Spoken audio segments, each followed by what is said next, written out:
The film opens with a view of French soldiers sheltering inside trenches, amid a heated battle against Germany in 1917.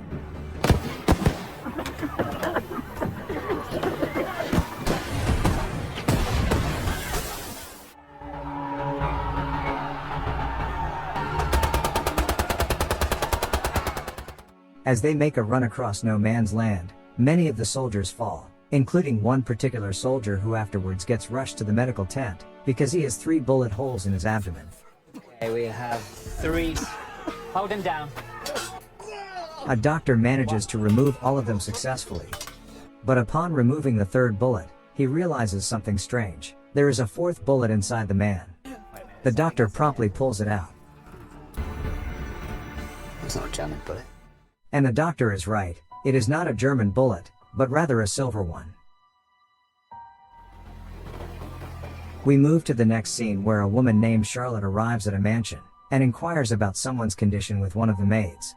As she enters the mansion, she looks at a family picture featuring a man and 2 children, and we get taken to flashback of events that took place 35 years ago.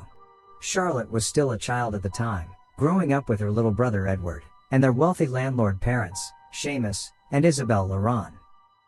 Not far from their mansion, a group of gypsy settlers reside.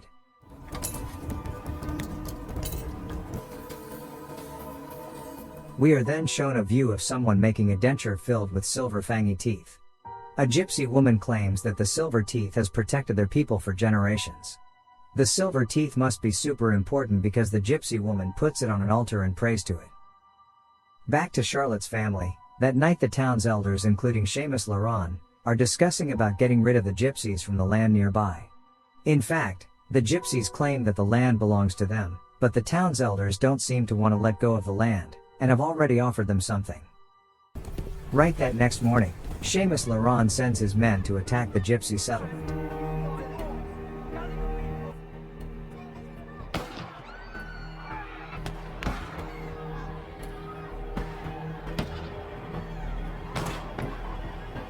The men burn it to the ground. Afterwards, they rejoice and even take a picture alongside the dead bodies. The silver teeth are then brought forth to the raiders' leader, along with the gypsy lady we saw in the last scene. She swears that something bad will befall these raiders for what they've done. This offends the raiders, so he orders his men to bury the gypsy woman along with the silver teeth. They apprehend a man who is either the lady's son, brother or husband, though I'm not sure because the film never explained who's who. The apprehended gypsy man gets his hands and feet gruesomely mutilated. The raiders fill his sleeves with hay and cover his head with a bag. They then display him like a scarecrow. The raiders dig a pit right under the scarecrow, and bury the gypsy woman alive along with the rest of the dead gypsies.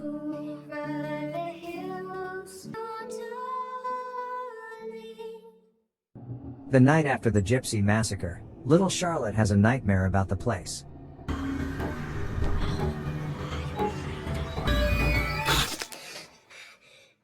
In the next scene, a pathologist named John McBride pulls up his horse at an inn, and enters it. Upon checking into a room, he asks are there reports of gypsies in the area. But the receptionist who actually knows about it refuses to answer.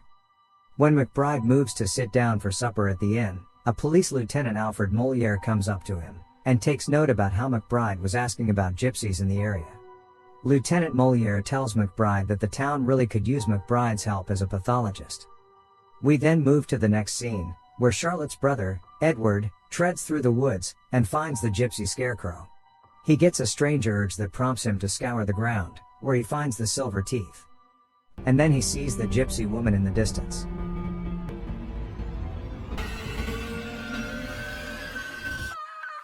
It turns out that Edward had a similar nightmare to the one Charlotte had last night, complete with sleepwalking. On the next day, when the town's children are playing together, a boy named Timmy tells Charlotte. I've seen it. Charlotte, Edward, along with the rest of the children then follow Timmy to a location. Tommy tells them not to tell their father about this, because no one is allowed to enter the area. Here we learn that all of the children have dreamt about the scarecrow and the silver teeth, ever since the night of the massacre. Timmy then suggests that they should dig up the ground, but all the other kids are too scared to do it, so he does it alone. Right when he starts digging, he begins hearing ominous whispers. And as expected, the silver teeth are there.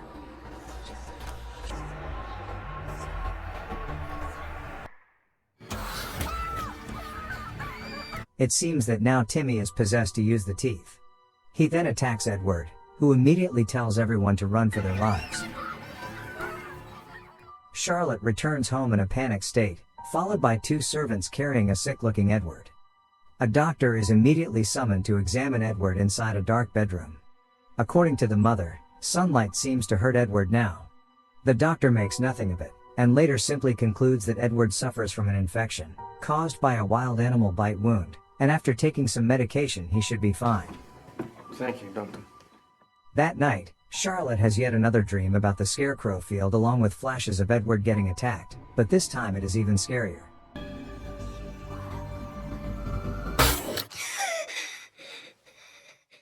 Worried for her brother's safety, Charlotte decides to visit Edward's bedroom, but then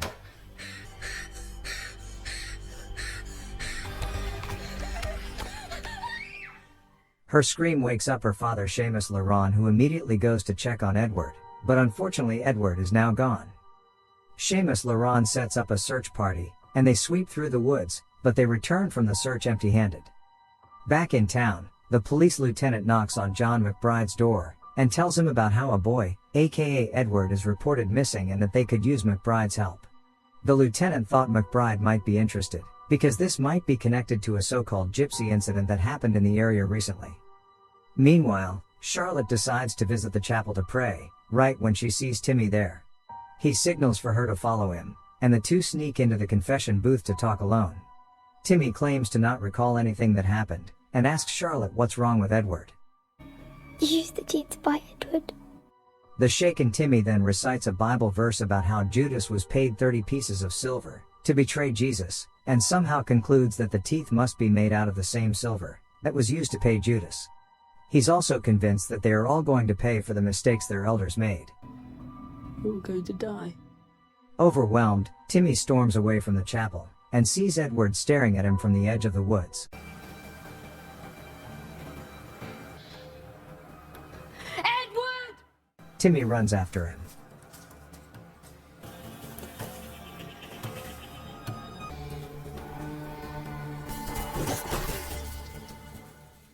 It appears that Edward has mangled his hand. Timmy runs back into the woods and hides inside an abandoned cabin.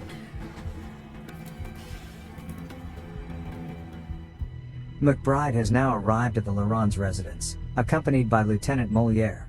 Seamus leads the men to the woods to examine a heavily mangled dead body, who is none other than Timmy. McBride the pathologist promptly gets to work, and examines the dead body. He deduces that the boy was killed by a wild animal, specifically a wolf. Sadly, according to Lieutenant Moliere, there is nothing much the police can do but file a report, because the country is currently in the middle of a cholera pandemic, and many towns are shutting their gates. Regardless, McBride wants to stay around and investigate further. He later interviews Seamus Laurent, who catches him up on everything that has happened so far. He then decides to look around the house, and upon seeing a mark on the door, We need to board all the windows on the ground floor shut. Later that night, McBride dreams about the Gypsy scarecrow. He digs the ground and finds the silver teeth. Not only that, he sees the Gypsy woman, and then his wife and child.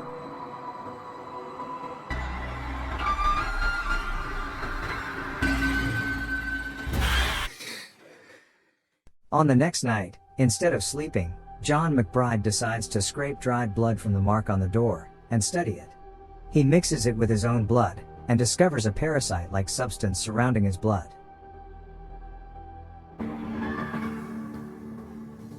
Upon hearing the strange sound, McBride goes to investigate.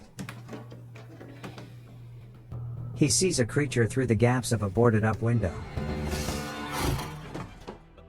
Therefore, McBride immediately asks Seamus Laurent to fetch his rifle. Realizing how dear the situation is, Seamus decides to summon the town's elders to his residence.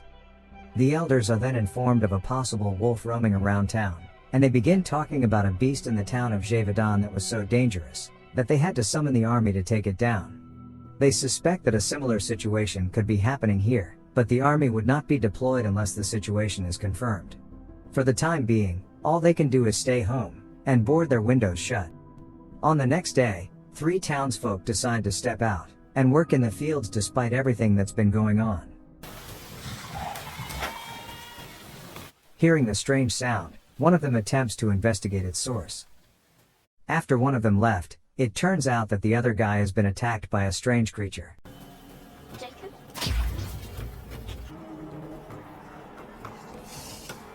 They ended up getting attacked by the so-called wolf.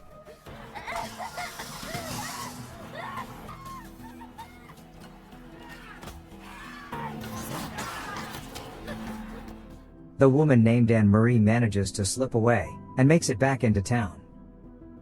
McBride and Seamus Laurent's men are summoned to investigate the scene and are informed that Anne-Marie lost a lot of blood because she was bitten. Hearing this, McBride rushes into town hoping he could contain Anne, but he is too late. She was just here. Realizing that there are going to be at least 2 werewolves around now, McBride asks Seamus to tell all the townsfolk to evacuate the town and find shelter in the church immediately. Meanwhile, the bitten Anne-Marie is now treading through the woods. She walks into the river, at which point she begins to transform her form into something.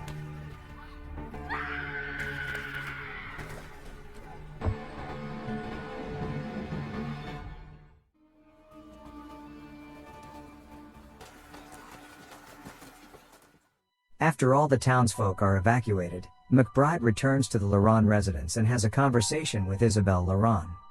He tells her about how his wife and daughter was killed by a cursed wolf in Gévaudan. Afterwards, a group of gypsy travelers came to Gévaudan and claimed that the curse had run its course, and it must now be contained in gypsy silver. McBride tried to track these gypsies but lost them somewhere along the way.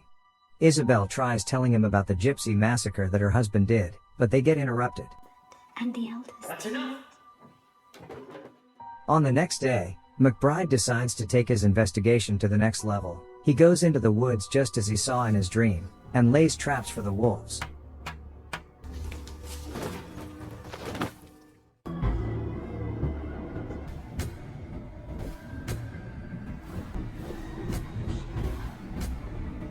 Somewhere along the way, he falls asleep out of exhaustion, and when he wakes up, he sees the strange creature near him.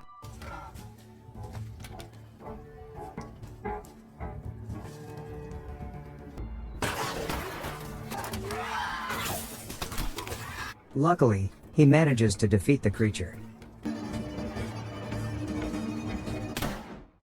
McBride then takes the wolf back into the Laurent residence and lays it on a table.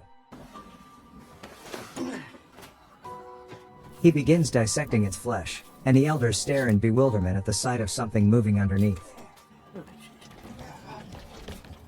As McBride unravels it, one of the elders recognizes the figure inside as Anne-Marie, but McBride insists that she is no longer alive, and that there is nothing they can do to help her now. McBride then explains that everyone who gets bitten will turn until the curse has had its fill. McBride begins asking who is the woman buried in the field, but Seamus remains to be in denial and refuses to answer. He promises to hunt the beast and end whatever this is alone. Determined to find the answer, McBride goes to Isabelle Laurent and asks the same question. Unlike her husband, Isabelle is helpful. She decides to tell McBride about the massacre. He then comes up to Charlotte, who finally opens up now, and shows him where the silver teeth are.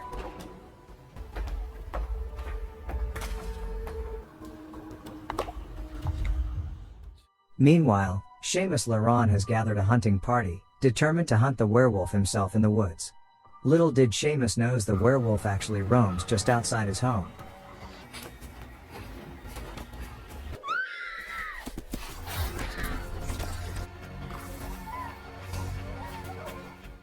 The maid gets bitten but survives.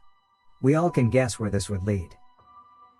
On the other side of town, John McBride is at the blacksmith, melting the silver teeth down to silver bullets. That night, Seamus returns from his search empty-handed, and unaware of the bitten maid in his home. McBride has also returned home, and Seamus, who is arrogant and self-assured, tells him that he must leave tomorrow, because the situation is under control now. They get into an argument, with the greedy Seamus Laurent refusing to admit that he was wrong for killing the gypsies. Regardless of what Seamus thinks, McBride doesn't care. I'm staying here till the army arrives. Later that night, Isabelle Laurent tucks in her daughter Charlotte into bed. At the same time, the bitten maid is only getting sicker and sicker. Seamus hears noises coming from the vent. Now alert, Seamus arms himself with a hunting rifle, and patrols around the house. He visits the maid's room, and is confused to find that she isn't in bed. It seems that the maid is already transformed into the werewolf, and begins attacking Seamus.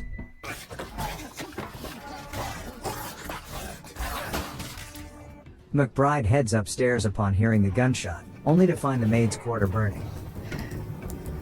He heads back downstairs, and finds a scared Isabelle. McBride rushes outside to go after Seamus into the cellar. It appears that Seamus has been bitten. Not wanting to turn, he decides to set himself on fire. Back inside the house, Isabelle and Charlotte are trying to escape the burning house. They manage to escape unscathed while the mansion burns behind them. They then enter the woods and begin heading toward the church. Luckily, they made it to the church unscathed. One of the elders then informs McBride that the army is coming tomorrow, so all they have to do is wait. Unfortunately, later that night when everyone is asleep, Isabelle begins hearing strange noises coming from outside.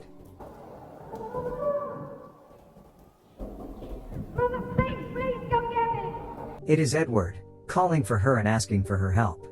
Blinded by her love for her son, Isabelle opens the church door. Chaos ensues when the werewolf jumps inside and begins to attack.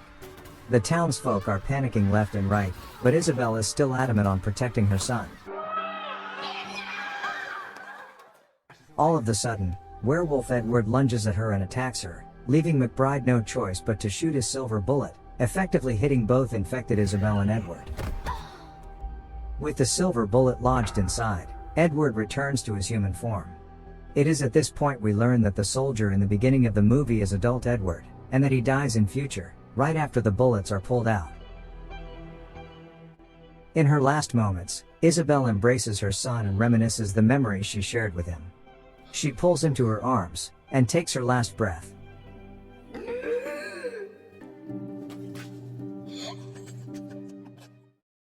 In the next scene, McBride walks up to a morose Edward, and tells him that from now on he and Charlotte would live with him.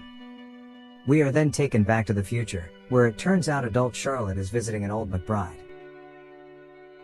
And this is where the movie ends.